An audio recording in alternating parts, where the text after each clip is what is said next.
Hello friends, எல்லோருக்கும் வணக்கம். இது நம்ம ஹெல்த்தி லைஃப் ஸ்டைல் சேனல். இன்றைக்கி நம்ம பூசணிக்காவை வச்சு எப்படி ஒரு சூப்பரான டேஸ்டான மோர் குழம்பு செய்யலான்னு பார்க்கலாம் ஃப்ரெண்ட்ஸ்.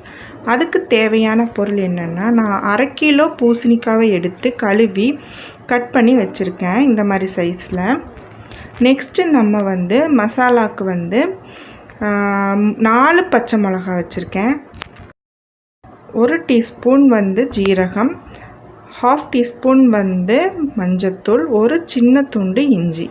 அதுக்கப்புறம் மீடியம் சைஸ் தேங்காய் ஒரு மூடி தேங்காய் ஃபுல்லாக நான் சொருகி வச்சுருக்கேன். அப்புறமா 2 ஸ்பூன் கடலைப்பருப்பு, 2 ஸ்பூன் அரிசி ஊற வச்சுருக்கேன். எந்த அரிசி வேணால் நீங்கள் ஊற வச்சுக்கலாம். நெக்ஸ்ட்டு நான் ஒரு பேனில்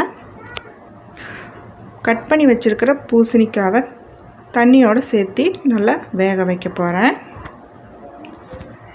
அதுக்கு கொஞ்சம் உப்பு போட்டு நான் வேக வைக்க போகிறேன். அப்போ பூசணிக்காயில் உங்களுக்கு நல்லா உப்பு பிடிச்சிக்கும். உப்பு போட்டதுக்கப்புறம் ஒரு பெரட்டி விட்டுட்டு நீங்கள் ஒரு மூடி போட்டு மூடி வச்சுருங்க. அது நல்லா வேகட்டும். அப்பப்போ அதை ஓப்பன் பண்ணி நீங்கள் நல்லா மிக்ஸ் பண்ணி விடுங்க. அப்போ தான் எல்லா பக்கம் உங்களுக்கு ஈவனாக மிக்ஸ் ஆகும் ஃப்ரெண்ட்ஸ். நெக்ஸ்ட்டு நம்ம தேங்காய், ஜீரகம், மஞ்சத்தூள், இஞ்சி, அப்புறம் அரிசி பருப்பு ஊற வச்சுருந்தோம் இல்லையா, அது எல்லாத்தையும் அரைச்சி எடுத்துக்கலாம். இப்போ அரைச்சாச்சு ஃப்ரெண்ட்ஸ். இந்த மாதிரி தான் இருக்கும் உங்களுக்கு.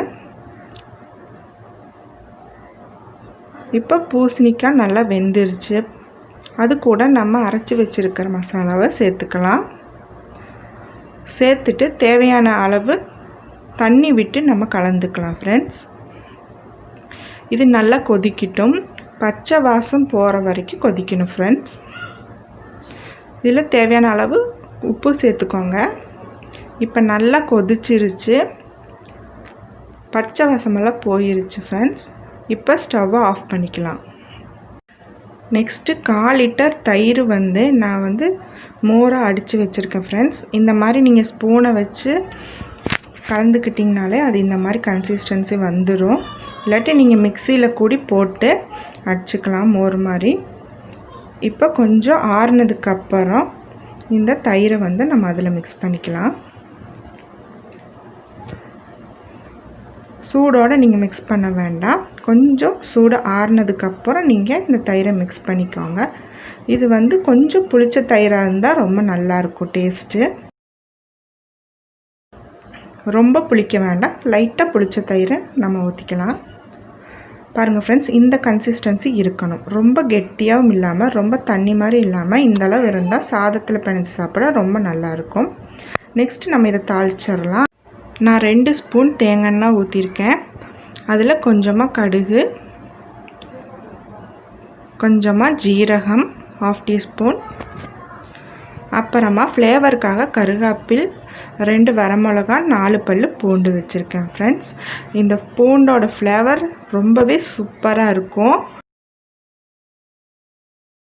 இப்போ அதை தாளிச்சிட்டோம். ஃபைனலாக நம்ம இதில் கொஞ்சம் பெருங்காயத்தூள் சேர்த்துக்கலாம்.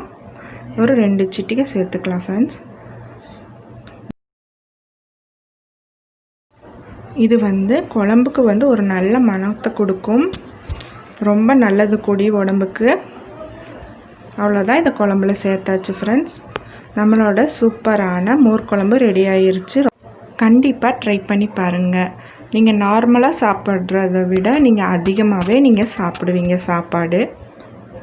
நீங்கள் பூசணிக்காய்க்கு பதிலாக கத்திரிக்காய், வெண்டைக்காய், வெள்ளரிக்காய், வாழைக்காய் இந்த மாதிரி நிறையா காய்களை யூஸ் பண்ணிக்கலாம். இந்த குழம்புக்கு நீர்க்காய்ங்க எல்லாமே யூஸ் பண்ணிக்கலாம்.